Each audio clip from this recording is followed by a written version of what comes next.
Hello everyone, আসসালামু আলাইকুম। Welcome back to my channel beauty সেলাই ঘর। আশা করি সবাই ভালো আছেন। আল্লাহর অশেষ রহমতে আমিও ভালো আছি। আপনাদের মাঝে শেয়ার করব প্লাজো কাটিং ও সেলাই। আশা করি ভিডিওটি ভালো লাগবে। ভিডিওটি না টেনে সম্পূর্ণ দেখার অনুরোধ রইল। এখানে কাপড়টি আমি 4 পার্ট করে নিয়েছি। একটি সোজা দাগ টেনে নেব। সেই দাগ থেকে 2 ইঞ্চি নিচে পার ভাঙা দেওয়ার জন্য 2 ইঞ্চিতে চিহ্ন দিয়ে সোজা দাগ টেনে নেব।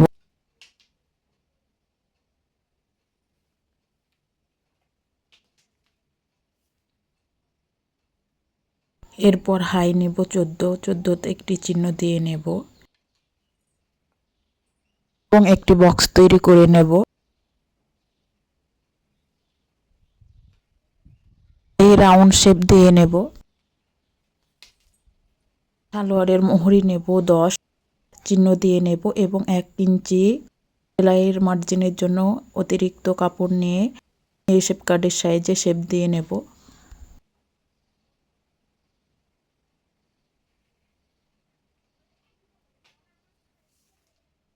আবার ভাঙ্গার নিচ থেকে সালোয়ারটির লং নেব 37, একটি চিহ্ন দিয়ে নেব, দিয়ে একটি দাগ দিয়ে নেব এবং নিচে 2 ইঞ্চি মুড়িয়ে সেলাইয়ের জন্য অতিরিক্ত কাপড় নিয়ে নিয়েছি। এবার সালোয়ারের কাপড়টি কেটে নেব।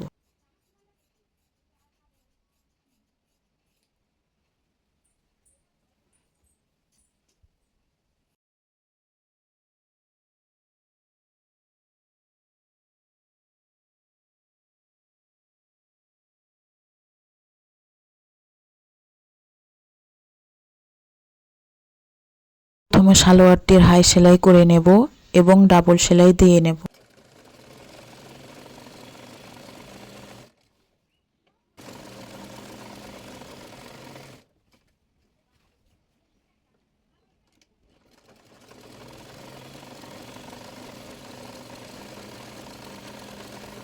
একইভাবে অপর পাশের হাইটিও সেলাই করে নেব।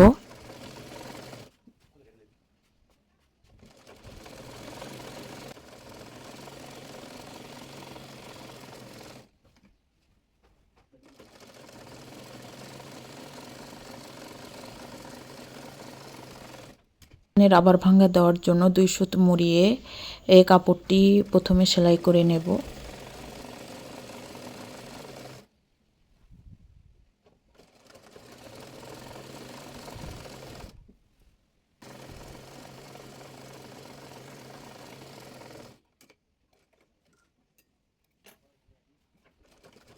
রাবারটির 2 মাথা সেলাই করে নেব। এরপর রাবারটি সালোয়ারের ওপর রেখে রাবার ভাঙ্গা দেওয়ার কাপড়টি মুড়িয়ে রাবারটি টেনে টেনে সেলাই করে নেব।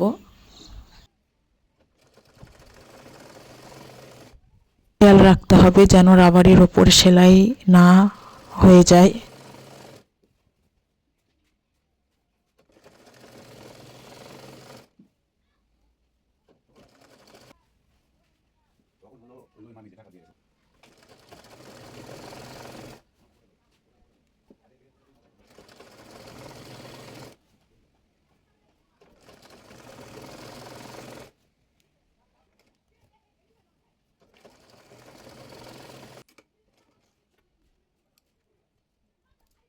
এবার সালোয়ারটির মাঝখানে টেনে ধরে সেলাই করে নেব।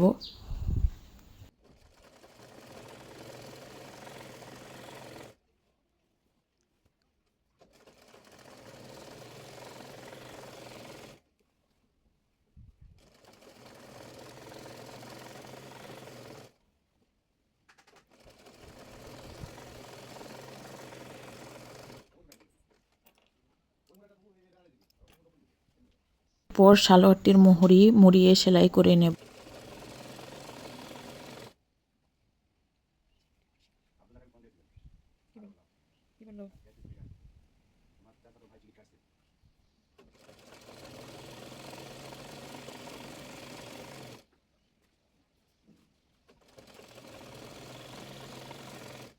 ওইভাবে অপর পায়ের মোহরিটিও মুড়িয়ে সেলাই করে নেব।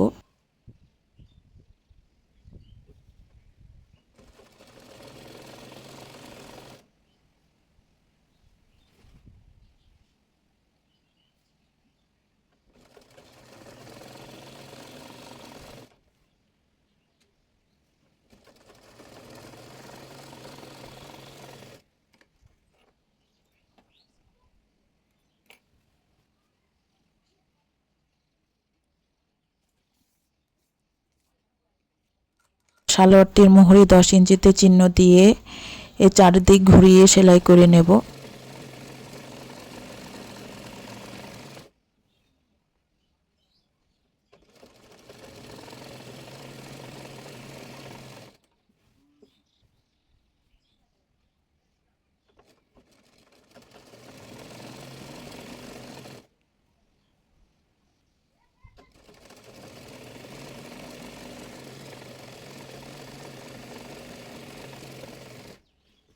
এরপর ডাবল সেলাই দিয়ে নেব।